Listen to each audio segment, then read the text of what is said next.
YouTube. Happy New Year and welcome back to the channel, or welcome if you're new. First of all, I want to thank you for the nice comments in the last year, the good support on the channel, and I appreciate every single one of you. Today I want to come back to a very important topic, a beginner's stats guide. Because a lot of things have changed lately. Some of the older videos are outdated and I've got quite a few comments on how to level up in Witchfire, which stats are important and how to generally proceed. So I'll try to wrap things up as well as possible and to give you my approach on how to get started in Witchfire. I started a new save and I wanted to show you my approach, or how I personally start when a new patch comes out and how I plan to play through Witchfire when we have the final release. I'll try to cover most of the important topics, such as beginner class, the first stats, beats and gear. The very beginning might seem rough, but you will soon find out it's getting much easier with more stats and especially with the right beats equipped. So let's start with the classes.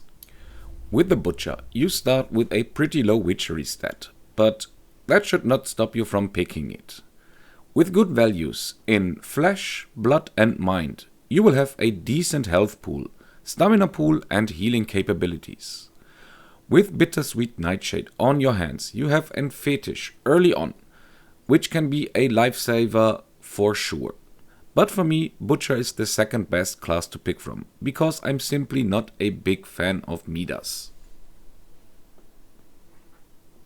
If you ask me, the Hunter class is the class to go. Even though it also has a low Witchery stat, we don't really care. The only concerning value is the low Flesh value, but that will be solved immediately. With good Mind and Blood you have enough stamina and healing. Ammo reserves from Arsenal is not too shabby as well, and well, Faith is a little low, but you can't have everything. Ricochet deals quite an amount of damage and gets a nice AoE mechanic later on. But the real value here is Painted Tooth. It's one of the best items you can get in the early game, and the potential damage it provides should make the class an easy pick.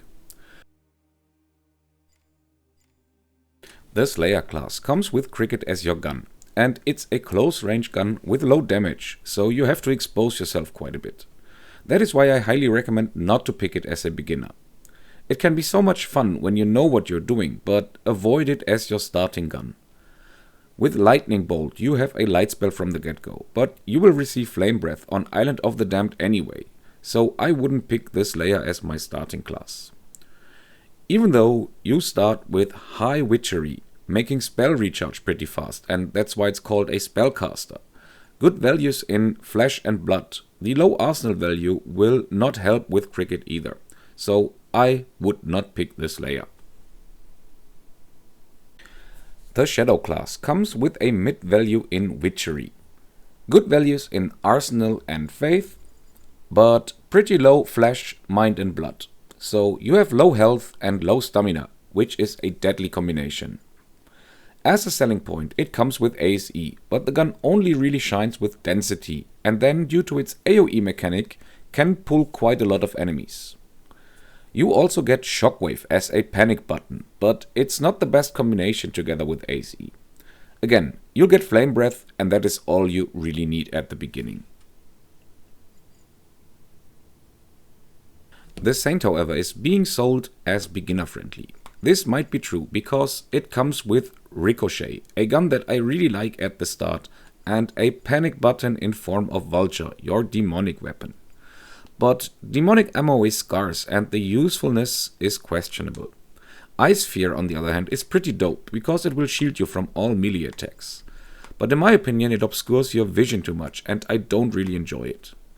Book of Serpents is also a relic that you don't want to rely on simply because your health pool doesn't play into it. The stats are also mediocre and your starting level is just 1, so I cannot recommend starting as a Saint. And last but not least, the Penitent is for the hardcore players. I'm gonna play Penitent when the final game releases, but you, please start with Hunter. The first thing you want to do is to equip the health beat, which will be found on the rosary table and has no requirements. Since the Hunter only starts with 9 flesh, you're starting with 85 health, and we need to improve that. Even with the Wellspring Incense, that increases your maximum health with every consumed manifestation, you want to put at least 6 points into flesh, bringing it up to 15. Next up, after killing the Warden for the first time, for example with Echo, you will get your hands on the Healing Elixir bead, and that requires 20 mind. Increasing mind is also helpful because it will increase the healing you receive from the potions. And since we don't own a heavy spell yet, we can ignore Witchery for the moment.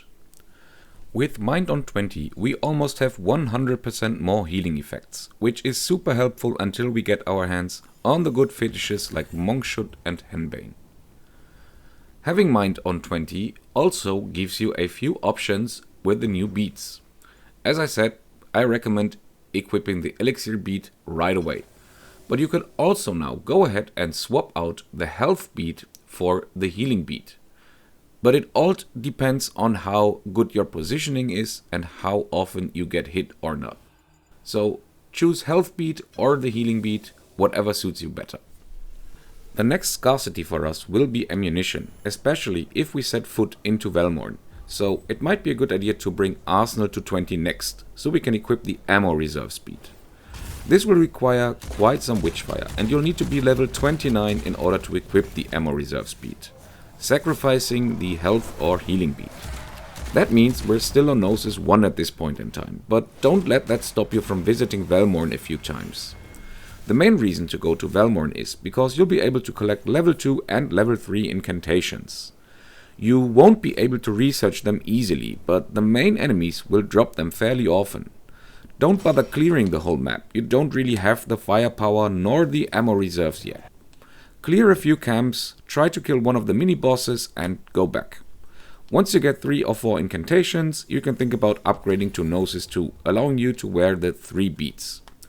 You can now add the health bead again, but sooner or later we start swapping for the spellcasting beads, because here lies the true power of our prayer.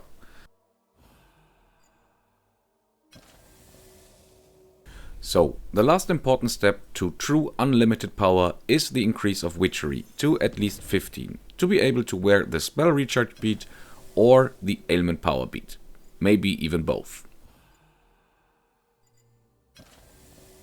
With Gnosis 2, you'll be able to research Crown of Fire, Iron Cross and Stormball. With the combination of Iron Cross and Flame Breath, you already have one of the late game spellcasting combinations on your hand. And leveling Stormball early on prepares you for the classic Stake Ball combo. For your main guns, I highly recommend Echo and a second gun of your choice. But Echo itself is so strong that it's an easy choice for every prayer. To continue with your stats, I would increase the rest of the stats to 15 or 20 and then check your beat requirements. I hope you enjoyed my point of view onto early game leveling. Please give the video a thumbs up and as always, have a good one.